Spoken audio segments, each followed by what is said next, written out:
his death.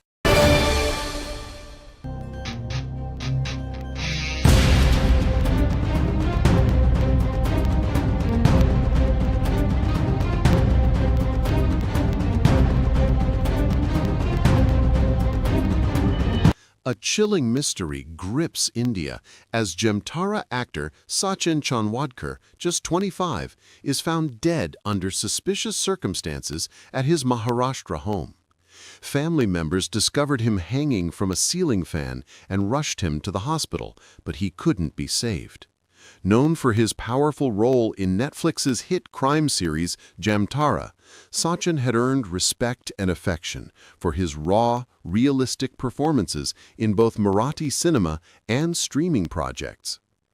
Adding to the national sorrow, another tragedy unfolded in Faridabad.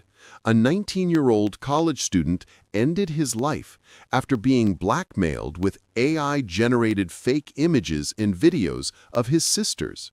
The blackmailers demanded 20,000 rupees and threatened to leak the fabricated content online. Police have begun investigations in both cases, probing the emotional toll of cyber harassment and AI misuse. Experts warn that mental health, digital safety, and online ethics must become urgent national priorities to protect vulnerable youth from similar devastation.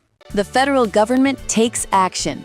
A comprehensive Ramadan price stability plan approved, alongside major economic and defense grants.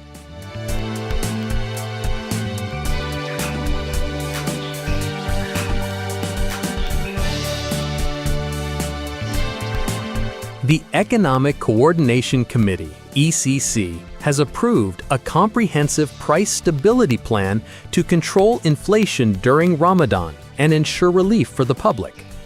The meeting, chaired by Finance Minister Mohammad Aurangzeb, finalized several key financial and administrative measures.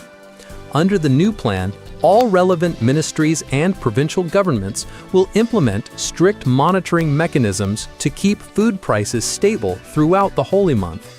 The finance minister emphasized that protecting citizens' purchasing power requires coordinated action and accountability.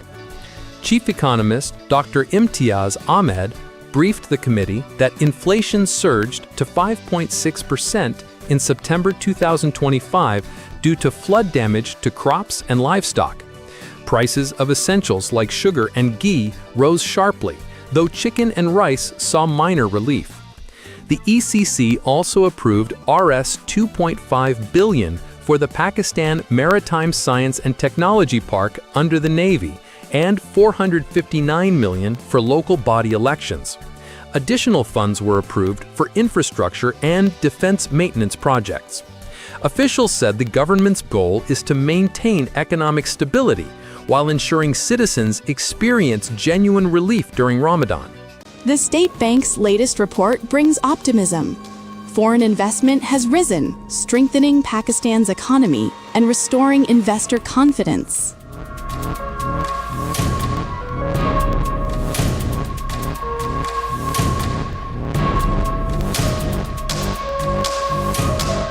The State Bank of Pakistan, SBP, has released a positive report highlighting a substantial rise in foreign investment, signaling growing economic stability and global confidence in Pakistan's market.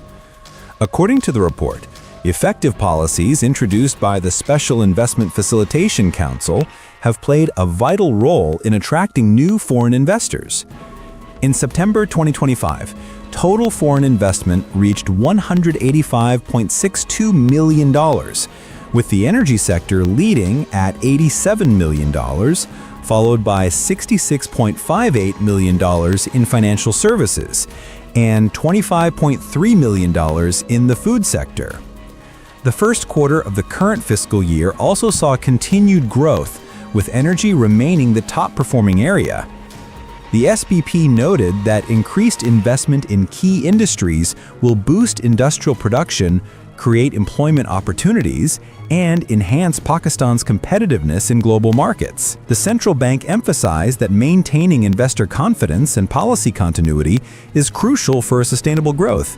economists called the rising trend in foreign investment a positive sign for long-term progress, predicting greater industrial expansion, power generation, and economic prosperity in the coming months.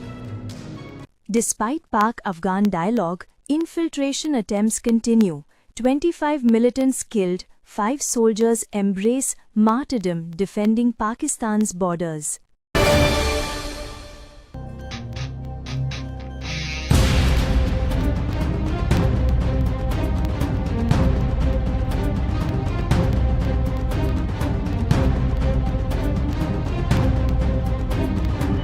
The Pakistan Army has successfully foiled a major cross-border infiltration attempt by Khawarij militants from Afghanistan, killing 25 terrorists in a fierce exchange of fire.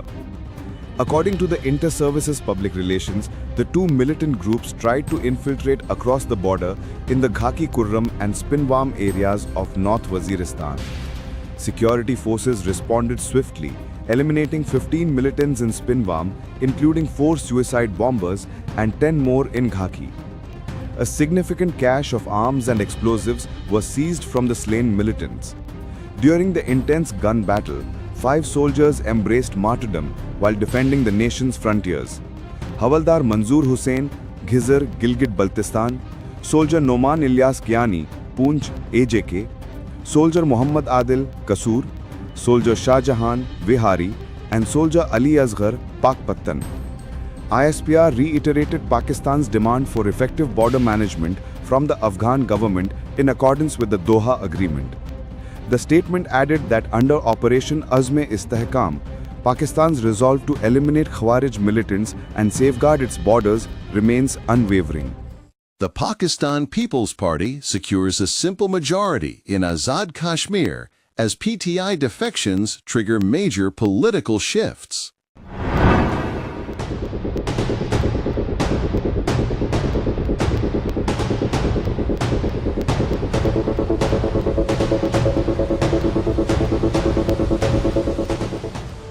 The political landscape of Azad Jammu and Kashmir has undergone a major transformation as the Pakistan People's Party, PPP, has achieved a simple majority, paving the way to form the new government. In a significant development, 4 PTI ministers, Chowdhury Rashid, Yasir Sultan, Chowdhury Arshad, and Sardar Mohammad Hussain, along with several other members, announced their inclusion in the PPP after meeting Farial Talpur in Islamabad, raising the PPP's total support to 27 members. Amid the shifting alliances, the PPP has reached out to the Barrister Sultan Mahmood Group, which has demanded the Speaker's position in return for its cooperation. The Speaker's office holds added importance as it serves as the acting presidency when the AJK president is abroad, and Barrister Sultan is reportedly preparing for an overseas medical visit. President Asif Ali Zardari has contacted Prime Minister Shahbaz Sharif to discuss the evolving situation, while PMLN's high-level committee, led by Ahsan Iqbal, has begun consultations on future political coordination in AJK. After India's battlefield humiliation, a new front opens: water regression via Afghanistan. Pakistan vows zero compromise on sovereignty.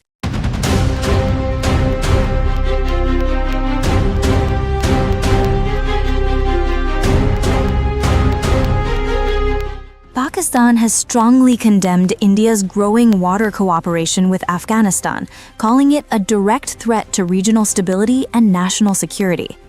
Reports from India Today reveal that the Taliban regime, with Indian financial and technical support, plans to build a massive dam on the Kunar River to restrict water flow toward Pakistan.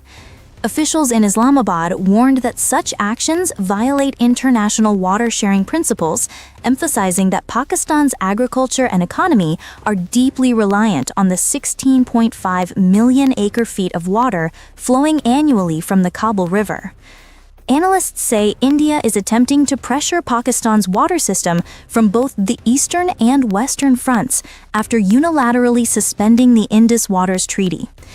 experts recommend implementing the Chitral River Diversion Project, a defensive measure that could generate 2,453 megawatts of clean energy, expand farmland, and boost Warzak and Moman Dam reserves. The government has reaffirmed that Pakistan will defend its water sovereignty at all costs, declaring the Indo-Afghan water nexus completely unacceptable.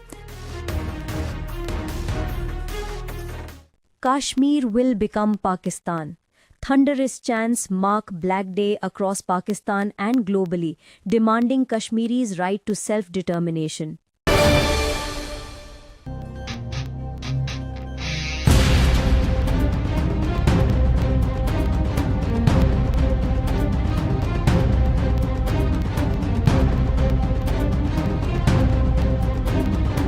Kashmiris around the world observed October 27 as Black Day, marking 77 years since Indian forces landed in Srinagar and occupied Jammu and Kashmir. Across Pakistan and Azad Kashmir, massive rallies, solidarity walks, and seminars were organized to condemn India's ongoing occupation and alleged human rights abuses. In Islamabad, a central rally began at the Foreign Office and concluded at D Chowk, where students, civil society members, and political leaders joined in large numbers. At 10 a.m., participants observed a 1-minute silence to honor Kashmiri martyrs. Banners reading "Kashmir will become Pakistan" and "Right to Self-Determination, Our Promise" filled the streets. President Asif Ali Zardari urged the global community to hold India accountable for its actions in occupied Kashmir. Prime Minister Shehbaz Sharif declared October 27 the darkest day in Kashmir's history, emphasizing that peace in South Asia depends on resolving the dispute. AJK Prime Minister Chaudhry Anwar ul Haq condemned India's occupation as a clear violation of UN resolutions. Nationwide events reaffirmed Pakistan's unwavering support for Kashmir's freedom struggle. The Election Commission recommends extending the caretaker government's tenure and election campaign period, proposing key constitutional amendments for transparency. The Election Commission of Pakistan, ECP, has proposed major constitutional amendments to improve the electoral process and ensure transparency. The Commission has recommended extending the general election timeline from 90 to 120 days following the dissolution of assemblies. Similarly, if an assembly completes its term, elections should be held within 90 days instead of the existing 60-day period. The ECP has also suggested extending the election campaign duration from 28 to 45 days, allowing candidates and political parties more time to engage voters and conduct organized campaigns. According to sources, the Commission faces repeated logistical challenges such as ballot paper printing, polling arrangements, voter list updates, and judicial delays. The proposed changes, officials say, aim to make elections more efficient and credible. The recommendations have been sent to the Ministry of Parliamentary Affairs for review. Experts believe the amendments, if passed by Parliament, would introduce greater flexibility and clarity to the election process while aligning it with international standards of transparency and good governance. India's frustration grows after defeat, launching new propaganda against Pakistan. But Islamabad strikes back, exposing falsehoods with solid proof. India's latest propaganda campaign against Pakistan has fallen flat once again. Following its failure to manipulate international opinion, the Indian media attempted to spread fabricated claims and false narratives targeting Pakistan's defense and nuclear credibility. However, Pakistan's Ministry of Information and Broadcasting swiftly rejected these baseless allegations with undeniable evidence, exposing the Indian disinformation network before the world. Major Indian outlets, including Times of India, Economic Times, and Lokmat Times, misused unverified remarks of former CIA officer John Kiriakou, alleging that Pakistan's nuclear program was once under foreign influence. Pakistan categorically denied the claims, calling them Bollywood-style fiction aimed at hiding India's recent diplomatic and military embarrassment. Officials clarified that Pakistan's nuclear assets remain fully secure under the National Command Authority, a fact globally acknowledged. Experts believe India's persistent propaganda reflects deep insecurity and frustration after recent failures. Islamabad reiterated that such malicious attempts will not succeed and vowed to continue countering misinformation to preserve regional stability and truth. A major warning for India. Afghanistan's National Mobilization Front threatens to support Khalistan if New Delhi continues backing Taliban.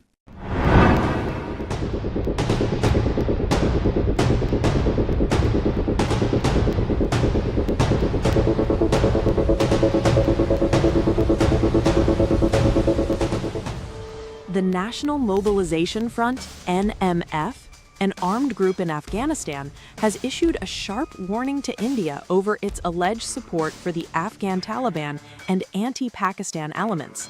In a statement, the NMF demanded that New Delhi immediately end its ties with militant organizations, including the Taliban, ISIS, and TTP, or face severe repercussions. The group cautioned that if India continues its current policy, the NMF will begin supporting the Khalistan movement, a move that could destabilize the entire South Asian region. The statement further accused India of hypocrisy, claiming it promotes democracy abroad while backing violent extremist forces at home. The NMF also condemned India's decision to reopen its embassy in Kabul, calling it a direct attempt to empower the Taliban regime.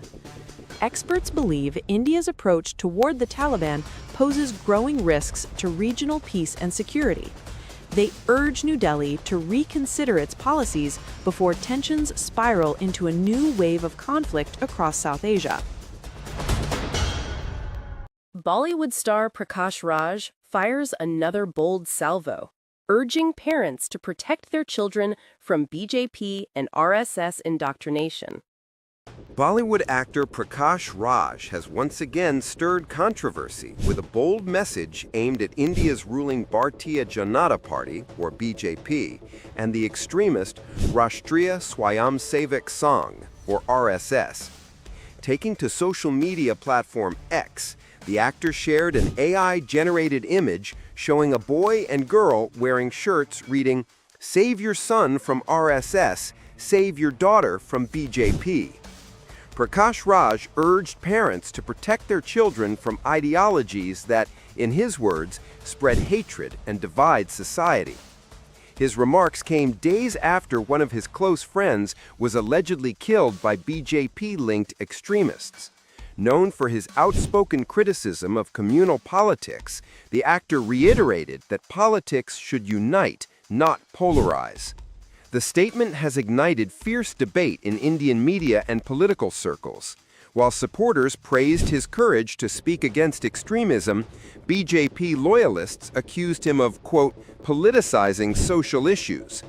Prakash Raj clarified that his message was simply a wake-up call to save the next generation from hatred and preserve peace in society. A brilliant performance, but an emotional toll. Saba Kamar admits her latest drama role deeply shattered her mental peace.